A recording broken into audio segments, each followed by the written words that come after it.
सुनिए माता और बहनों, आज मैं शरद पूर्णिमा के महत्व व इसकी पूजा के बारे में बता रही हूँ।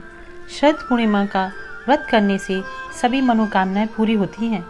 शरद पूर्णिमा को कोजागिरी पूर्णिमा के नाम से भी जाना जाता है। शरद पूर्णिमा इस दिन शुक्रवार को है। इस दिन चंद्रमा की 16 कलाओं की शीतलता देखने लायक होती है। शरद पूर्णिमा के दिन चंद्रमा, माता लक्ष्मी और भगवान विष्णु की पूजा का विधान है। ये दिन इतना शुभ और सकारात्मक होता है कि छोटे से छोटे उपाय करने से बड़ी बड़ी विपत्तियां टल जाती हैं। पौराणिक मान्यता के अनुसार इस दिन माँ लक्ष्मी माता का जन्म हुआ था, इसलिए धन प्राप्ति के लिए भी यह तिथि सबसे उत्तम मानी जाती है। यह भी कहा जाता है कि इस दिन भगवान कृष्ण महारास रचाना आरंभ करते हैं। देवी भागवत महापुराण में कहा गया है कि गोपिकाओं के प्रेम को देखते हुए भगवान कृष्ण ने चंद्र से महारास का संकेत दिया। चंद्र ने भगवान कृष्ण का संकेत समझते ही अपनी शीतल रश्मियों से प्रकृति को ढक दिया। उन्हीं शीतल किरणों ने भगवान कृष्ण के चेहरे पर सुंदर रोली की तरह लाली बिखेर दी। फिर उनके अनन्य जन्मों के प्यासे बड़े बड़े योगी, मुनि, महिषी और अन्य भक्त गोपिकाओं के रूप में कृष्ण लीला रूपी महारस में भाव विभोर हो गए। कृष्ण की वंशी को सुनकर अपने अपने कर्मों में लीन सभी गोपिकाएं अपना घर छोड़कर भागती वहां आ पहुंची। कृष्ण और गोपिकाओं का अद्भुत प्रेम देखकर चंद्र ने अपनी सोममय किरणों से अमृत वर्षा आरंभ कर दी, जिसमें भीगकर यही गोपिकाएं अमरता को प्राप्त हुईं और भगवान कृष्ण के अमर प्रेम की भागीदार बनी। शरद पूर्णिमा का पूजा व विधि इस प्रकार है। शरद पूर्णिमा तिथि प्रारंभ 30 अक्टूबर को शाम 5:45 तक है और शरद पूर्णिमा तिथि समाप्त होगी 31 अक्टूबर को रात 8:18 तक।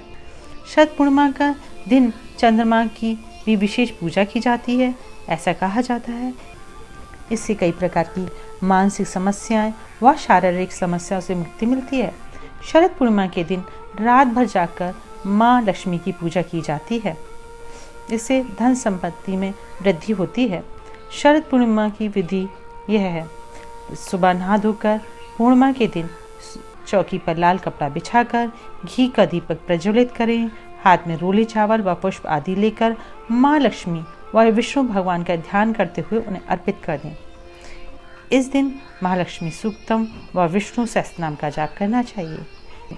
रात को चंद्रमा का अर्घ देने के बाद ही भोजन करना चाहिए। मंदिर में खीर आदि दान करने का विधि विधान है। ऐसा कहा जाता है इस दिन चांद की रोशनी में बाहर आंगन में खीर रखें, क्योंकि इस दिन रात को चंद्रमा की चांदनी से अमृत बरसता है। शरद पूर्णिमा की रात को क्या करना चाहिए ये मैं बताती हूँ। यदि आप नेत्र ज्योति बढ़ाना चाहते हैं तो दशहरे से शरद पूर्णिमा तक प्रतिदिन रात्रि में 15 से 20 मिनट तक चंद्रमा के ऊपर त्राटक करें, अर्थात चंद्रमा को देखते रहें 15 से 20 मिनट तक। अश्वनी कुमार देवताओं के वैद्य हैं। जो इंद्रियां शिथिल हो गई हैं उनको पुष्ट करने के लिए चंद्रमा की चांदनी में खीर रखना और भगवान को भोग लगाकर अश्वनी कुमारों से प्रार्थना करना चाहिए। प्रार्थना ये करनी चाहिए हमारी इंद्रियों का बल ओज बढ़ाएं। दूसरे दिन सुबह अपने परिवारजनों में खीर का प्रसाद बांटें और खुद भी खाएं। शरद पूर्णिमा का चंद्र न सिर्फ सेहत की दृष्टि से महत्वपूर्ण है बल्कि धार्मिक दृष्टि से भी बहुत पूजनीय है। इस दिन इन्हें प्रसन्न करने के लिए बहुत प्रयास किए जाते हैं। कुंडली में चंद्र की स्थिति मजबूत करनी हो तो ये सबसे उत्तम समय है। चंद्र मंत्र का इस दिन जाप करें। यह मन की शांति और शीतलता के साथ साथ अपार धन, धान्य, संपत्ति और ऐश्वर्य देते हैं। चंद्रदेव के मंत्र इस प्रकार हैं। इनमें से किसी एक मंत्र को 108 बार जाप करें।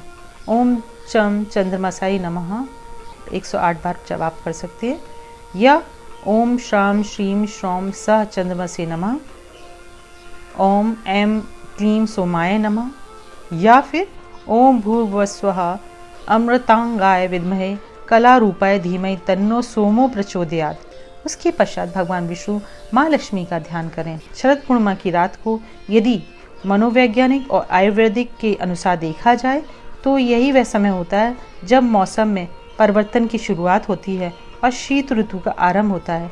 शरद पूर्णिमा की रात में खीर का सेवन करना इस बात का प्रतीक है कि शीत ऋतु में हमें गर्म पदार्थों का सेवन करना चाहिए, क्योंकि इसी से हमें जीवनदायिनी ऊर्जा प्राप्त होगी।